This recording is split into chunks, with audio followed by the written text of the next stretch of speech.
കഴിഞ്ഞ ദിവസം ഒരു ചിത്രം പുറത്തു വന്നു. ഇറാൻ വിദേശകാര്യമന്ത്രി അബ്ബാസ് അറാച്ചിയും സംഘവും ഇസ്ലാമാബാദിൽ വിമാനം ഇറങ്ങുന്ന ഒരു ചിത്രമായിരുന്നു അത്. ട്രംപ് കഴിഞ്ഞ ദിവസങ്ങളിലൊക്കെ പറഞ്ഞിരുന്നത് ഇസ്ലാമാബാദിൽ വീണ്ടും ഇറാനുമായി ചർച്ച നടത്തുമെന്നും തങ്ങളുടെ പ്രതിനിധികൾ അങ്ങോട്ടേക്ക് വരുന്നു എന്നൊക്കെയാണ്.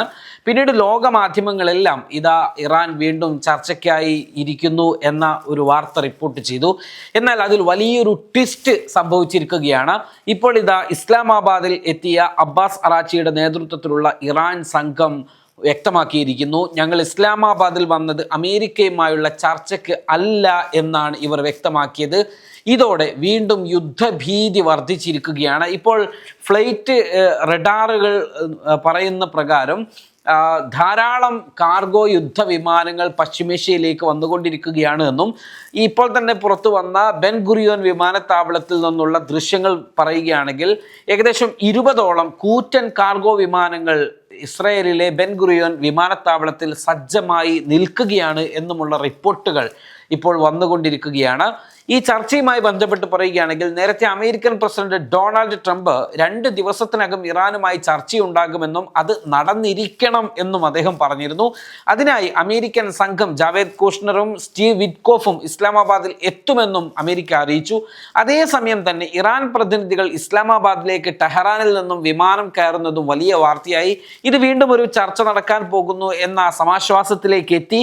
ഇത് ട്രംപ് നിശ്ചയിച്ച പോലെ ഉള്ള ചർച്ചകൾക്കാണെന്ന് അമേരിക്കയും അവകാശപ്പെട്ടു. എന്നാൽ ആ സസ്പെൻസ് പൊളിക്കാതെ ഇറാൻ സംഘം അബ്ബാസ് അറാച്ചിയുടെ നേതൃത്വത്തിൽ പാകിസ്ഥാനിലെത്തുന്നത് വരെ അമേരിക്ക കരുതുന്നത് തങ്ങളുമായുള്ള ചർച്ചയ്ക്ക് ട്രംപിന്റെ ഭീഷണിക്ക് മുമ്പിൽ വഴങ്ങിക്കൊണ്ട് ഇറാൻ എത്തുകയാണ് എന്നാണ്. ചില മാധ്യമങ്ങളും അങ്ങനെയാണ് റിപ്പോർട്ട് ചെയ്തത്. എന്നാൽ ഇറാൻ ഭരണകൂടം അവിടെ എത്തിയ ശേഷം വളരെ നിർണായകമായ ഒരു തീരുമാനമെടുക്കുന്നു. നേരിട്ടുള്ള കൂടിക്കാഴ്ചക്ക് ഇറാൻ ഞങ്ങളോട് അഥവാ അമേരിക്കയോട് അഭ്യർത്ഥിച്ചതായി ഫോക്സ് ന്യൂസ് റിപ്പോർട്ട് ചെയ്തിരുന്നു. ഇറാനിൽ നിന്നുള്ള ചർച്ചകളിൽ പുരോഗതി ഉണ്ടെന്ന് വൈറ്റ് ഹൗസ് വക്താവ് കരോലിൻ ലീവിറ്റും വ്യക്തമാക്കിയിരുന്നു. കുഷ്ണറും വിറ്റ്കോഫും വാഷിംഗ്ടണിൽ നിന്ന് തിരിക്കുമെന്നും അറിയിച്ചിരുന്നു. എന്നാൽ അമേരിക്കയുടെ വാദം ഇറാൻ നിഷേധിക്കുന്നതാണ് പിന്നീട് കണ്ടത്. അമേരിക്കയുമായി ചർച്ചയ്ക്ക് ഞങ്ങൾ ആവശ്യപ്പെട്ടിട്ടില്ല എന്നും US-ന്റെ അന്യായമായ ആവശ്യങ്ങൾ പൂർണ്ണമായും തള്ളിക്കളയുന്നു എന്നുമാണ് ഇറാൻ സ്റ്റേറ്റ് മീഡിയ വ്യക്തമാക്കിയത്. ഇതോടെ അമേരിക്കയുമായുള്ള നേരിട്ടുള്ള ചർച്ചകൾ നടത്താനല്ല തങ്ങൾ വന്നത് എന്ന് ഇറാൻ വ്യക്തമാക്കുക കൂടി ചെയ്തു.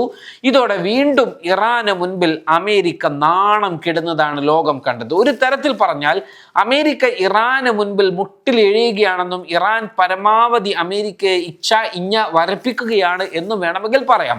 അതാണ് ഇപ്പോൾ ലോകം കണ്ടുകൊണ്ടിരിക്കുന്നത്. ഇറാൻ വിദേശകാര്യ മന്ത്രാലയ വക്താവ് ഇസ്മായിൽ ബഖായി ട്വിറ്ററിലൂടെ ഈ കാര്യം സ്ഥിരീകരിക്കുകയും ചെയ്തു. ഇറാനും അമേരിക്കയും തമ്മിൽ ഒരു കൂടിക്കാഴ്ചയും ആസൂത്രണം ചെയ്തിട്ടില്ല. നേരിട്ടുള്ള സമ്പർക്കത്തിന് പകരം പാകിസ്ഥാൻ ഒരു മധ്യസ്ഥനായി പ്രവർത്തിക്കുകയാണ് എന്നും ഇരുപക്ഷവും തമ്മിലുള്ള ആശയവിനിമയങ്ങൾ പാകിസ്ഥാൻ സുഗമമാക്കുമെന്നും അദ്ദേഹം കൂട്ടിച്ചേർത്തു. അമേരിക്ക അടിച്ചേൽപ്പിച്ച അധിനിവേശ യുദ്ധം അവസാനിപ്പിക്കുന്നതിനായി പാകിസ്ഥാൻ സർക്കാർ നടത്തുന്ന നിരന്തരമായ മധ്യസ്ഥതക്കും ഇടപെടലുകൾക്കും നന്ദിയുണ്ട് എന്നും ബഖായി തൻ്റെ എക്സ് പോസ്റ്റിൽ വ്യക്തമാക്കി. അതേസമയം 1ാം ഘട്ട ചർച്ചയിൽ American vice president JD Vance ഉൾപ്പെടെ നേരിട്ട് 21 മണിക്കൂർ ചർച്ച നടത്തിയിട്ടും ഫലമൊന്നും ഉണ്ടായിരുന്നില്ല. എങ്ങനെയെങ്കിലും യുദ്ധം വിജയത്തോടെ അവസാനിച്ചതായി പ്രഖ്യാപിക്കാനാണ് ട്രംപ് കാത്തിരിക്കുന്നത്. അതിനായി വൈസ് പ്രസിഡന്റ് JD വാൻസിനെ ചുമതലപ്പെടുത്തുകയും ചെയ്തിരുന്നു. എന്നാൽ JD വാൻസിന് ഈ യുദ്ധത്തോട് തന്നെ അത്ര താല്പര്യമില്ലാത്ത, ഒരു തരത്തിലുള്ള താല്പര്യവും ഉണ്ടായിരുന്ന ഒരു വ്യക്തിയല്ല. അതുകൊണ്ട് തന്നെ ഈ യുദ്ധത്തിൽ തൻ്റെ ഒരു സൽപ്പേരിനും കൂടി ബാധിക്കുന്ന ഒരു വിഷയത്തിൽ താനായിട്ട് ഇതിലേക്ക് ഇറങ്ങുന്നില്ല എന്നൊക്കെ അദ്ദേഹം നനച്ചിരുന്നതാണ്. എന്നാൽ പ്രസിഡന്റിന്റെ സമ്മർദ്ദത്തിനൊടുവിൽ അദ്ദേഹം ഈ ഒരു ചർച്ചയ്ക്ക് എത്തുന്നു, അമേരിക്കയെ രക്ഷിക്കാനെത്തുന്നു. എന്നാൽ ഈ വാൻസിന്റെ ഈ ചർച്ചയിലും വലിയ പുരോഗതി ഉണ്ടായില്ല. എങ്ങനെയെങ്കിലും യുദ്ധം അവസാനിപ്പിക്കണമെന്ന ഉദ്ദേശത്തോടെ വാൻസ് ഇസ്ലാമാബാദിൽ വന്നുവെങ്കിലും അമേരിക്കൻ നിർദ്ദേശത്തിന് മുൻപിൽ അഥവാ നെതന്യാഹുവിൻ്റെ താല്പര്യങ്ങൾക്ക് മുൻപിൽ അത് വീണുടഞ്ഞു പോവുകയാണ് ചെയ്യുന്നത്. ഈ ഒരു നിർദ്ദേശവും ഭീഷണിയുമൊക്കെ അതിനെല്ലാം മുൻപിൽ ഇറാൻ വഴങ്ങുമെന്ന് വാൻസും കരുതി. എന്നാൽ അതുണ്ടായില്ലെന്ന് മാത്രമല്ല, നാണം കെട്ട് മടങ്ങേണ്ടിയും വന്നു. ഇറാന് മേലുള്ള എല്ലാ ഉപരോധങ്ങളും നീക്കണമെന്നാണ് ഇറാൻ ആവശ്യപ്പെടുന്നത്. ഒപ്പം തടഞ്ഞു വെക്കപ്പെട്ട വിദേശ ഫണ്ടുകൾ തിരികെ ലഭിക്കണമെന്നും തങ്ങളുടെ രാജ്യത്തിനെതിരെ ഇനിയൊരു ആക്രമണവും ഉണ്ടാകില്ല എന്ന ഉറപ്പ് വേണമെന്നും ഇറാൻ ആവശ്യപ്പെട്ടു. എന്നാൽ അമേരിക്ക ആവട്ടെ ഇതിന് സമ്മതം അറിയിച്ചില്ലെന്ന് മാത്രമല്ല, ഇറാൻ സമ്പുഷ്ടീകരിച്ച യുറേനിയം ഞങ്ങൾക്ക് വേണമെന്നും ഇറാന്റെ മിസൈൽ പരിധി 300 മീറ്റർ ആക്കി കുറക്കണമെന്നും ഹോർമുസ് പരിപൂർണമായും തുറക്കണമെന്നും ആവശ്യപ്പെട്ടു.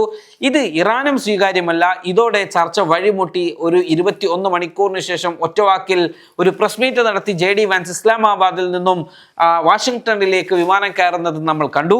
പുതിയ ഡിമാൻഡുകൾ അമേരിക്ക മുന്നോട്ട് വെക്കുന്നതിനെയും ഇറാൻ ശക്തമായി എതിർക്കുന്നു. തങ്ങൾക്ക് പറയാനുള്ള കാര്യം ഇടനിലക്കാരനായ പാകിസ്ഥാനുമായി പങ്കുവെക്കുകയും അതിലേക്ക് അമേരിക്കയെ കൊണ്ടെത്തിക്കുകയും ചെയ്യുന്നതിലൂടെ രണ്ട് കാര്യങ്ങൾ ഇറാൻ ലക്ഷ്യമാക്കുന്നു. ഒന്ന്, അമേരിക്കയുമായി നേരിട്ട് ചർച്ച നടക്കാത്തത് അമേരിക്കയെ വിശ്വസിക്കാൻ കൊള്ളില്ല എന്നും നയതന്ത്രത്തിന് നിലവിൽ അമേരിക്കൻ നിലപാട് സ്വീകാര്യമല്ലെന്നും ഇറാൻ ലോകത്തോട് പറയുന്നു. രണ്ടാമതൊന്ന്, തങ്ങളെ ചർച്ചാമേശയിലേക്ക് കൊണ്ടുവന്ന് വീണ്ടും വീരവാദം മുഴക്കുവാനുള്ള സാഹചര്യം ഒഴിവാക്കുകയുമാണ് ഇറാൻ ചെയ്തിട്ടുള്ളത്. രണ്ടും അമേരിക്കക്കേറ്റ കനത്ത തിരിച്ചടിയാണ്.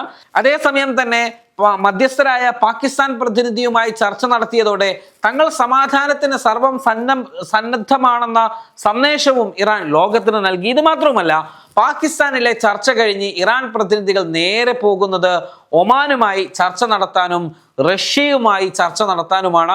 ഒമാൻ നേരത്തെയും ഈ വിഷയവുമായി ബന്ധപ്പെട്ട് യുദ്ധം ആരംഭിക്കുന്നതിന് തൊട്ടു മുൻപിൽ ഒമാനായിരുന്നു മധ്യസ്ഥരായിട്ടുണ്ടായിരുന്നത്. ആ മധ്യസ്ഥ നീക്കം നടക്കുന്നതിനിടയിലാണ് ഇസ്രയേലിന്റെയും അമേരിക്കയുടെയും സംയുക്തമായ അപ്രതീക്ഷിത നീക്കം ഉണ്ടായിട്ടുള്ളത്. ആ അർത്ഥത്തിൽ ഒമാൻ ഇറാന് വിശ്വസനീയമായ രാജ്യമാണ്. അവരുമായിട്ട് വീണ്ടും ചർച്ച നടത്താനും കാര്യങ്ങളെ ബോധിപ്പിക്കുവാനുമാണ് അബ്ബാസ് അറാച്ചിയും സംഘവും പോകുന്നത്. അത് കഴിഞ്ഞ് പോകുന്നത് റഷ്യയിലേക്കാണ്. റഷ്യയിൽ സെർജി ലവ്റോവുമായി വിദേശകാര്യമന്ത്രിയുമായി അവർ അവിടെ വലിയ ചർച്ചകൾക്കുള്ള ഇടം ഒരുങ്ങുകയാണ്. ആ ചർച്ചയെ, ആ നീക്കത്തെ അമേരിക്ക അതീവ ജാഗ്രതയോടെയും സൂക്ഷ്മതയോടുമാണ് നോക്കിക്കാണുന്നത്.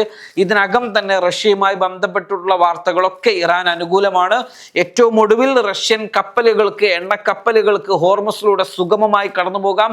അവർക്ക് യാതൊരു തരത്തിലുള്ള ഫീസില്ല, യാതൊരു തരത്തിലുള്ള ടോള് കൊടുക്കേണ്ടതില്ല, ഒരു തരത്തിലുള്ള കടമ്പകളും കടക്കേണ്ടതില്ല എന്ന് വളരെ കൃത്യമായി ഇറാൻ പറഞ്ഞു വെക്കുന്നു. ഇറാന്റെ എണ്ണ വാങ്ങിക്കൊണ്ടിരിക്കുന്നത് റഷ്യയും ചൈനയുമാണ്. അവർക്ക് യാതൊരു നിയന്ത്രണവുമില്ല എന്ന് ഇറാൻ വ്യക്തമാക്കുന്നു. നേരത്തെ എത്രമാത്രമാണോ ഇറാന്റെ ചരക്ക് നീക്കങ്ങളെല്ലാം നടന്നിരുന്നത്, അതിൽ കൂടുതലും 80% വാങ്ങിച്ചിരുന്നത് ഈ രണ്ട് രാജ്യങ്ങളാണ്. ഈ രണ്ട് രാജ്യങ്ങൾ ഇപ്പോഴും നിർബാധം ഈ കടലിടുക്കിലൂടെ എണ്ണ വ്യാപാരം വാങ്ങുകയും കൊടുക്കുകയും ചെയ്തുകൊണ്ടിരിക്കുന്നു എന്നത് ഇറാനെ സംബന്ധിച്ചിടത്തോളം അവർക്ക് വലിയ ധൈര്യവും മുതൽക്കൂട്ടുമാണ്. അതേസമയം തന്നെ ഹോർമുസ് അടഞ്ഞു തന്നെ ഇരിക്കുന്നു. അമേരിക്കയുമായി നേരിട്ടുള്ള ചർച്ചകൾ നടത്താതെ വീണ്ടും അമേരിക്കയെ അപമാനിച്ചുകൊണ്ടിരിക്കുന്നു. ഇതിലൂടെ ഇറാൻ വ്യക്തമാക്കുന്നത് അമേരിക്കയുടെ ആ മേധാവിത്വമൊന്നും തങ്ങൾക്ക് നേരെ വേണ്ട എന്നും തങ്ങളുടെ നിലപാട് ലോകത്തെ ബോധ്യപ്പെടുത്തിക്കൊണ്ടിരിക്കുന്നുണ്ട് എന്നും അമേരിക്കക്കല്ലാത്ത മറ്റെല്ലാ രാഷ്ട്രങ്ങൾക്കും തങ്ങളുടെ നിലപാട് ബോധ്യപ്പെടുന്നു എന്നും ലോകത്തോട് പറഞ്ഞുകൊണ്ടിരിക്കുകയാണ് ഇറാൻ എന്നത്. അതുകൊണ്ട് തന്നെ ഇറാൻ ഈ ചർച്ചയ്ക്ക് ഇല്ല എന്ന് പറഞ്ഞ് ഇവിടെ നിന്ന് അമേരിക്കയെ ഉൾപ്പെടുത്താതെ പിന്മാറുമ്പോൾ അമേരിക്ക ഇനി എന്തായിരിക്കും സജ്ജീകരിച്ചിട്ടുണ്ടാവുക? നേരത്തെ പറഞ്ഞതുപോലെ ഫ്ലൈറ്റ് റഡാറുകൾ പ്രകാരം പശ്ചിമേഷ്യയിലേക്ക് ധാരാളം വിമാനങ്ങൾ, യുദ്ധവിമാനങ്ങൾ, കാർഗോകൾ വന്നുകൊണ്ടിരിക്കുന്നു. നിലവിൽ 20ഓളം വിമാനങ്ങൾ ബെൻ ഗുറിയോൺ വിമാനത്താവളത്തിൽ ലാൻഡ് ചെയ്തിരിക്കുന്നു.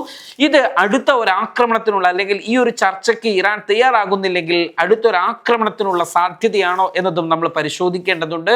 അതിനുള്ള തയ്യാറെടുപ്പ് തന്നെയാവാം എന്ന് തന്നെയാണ് ലോകത്തിലെ പ്രമുഖ യുദ്ധ നിരീക്ഷകരെല്ലാം തന്നെ വിലയിരുത്തിക്കൊണ്ടിരിക്കുന്നത്.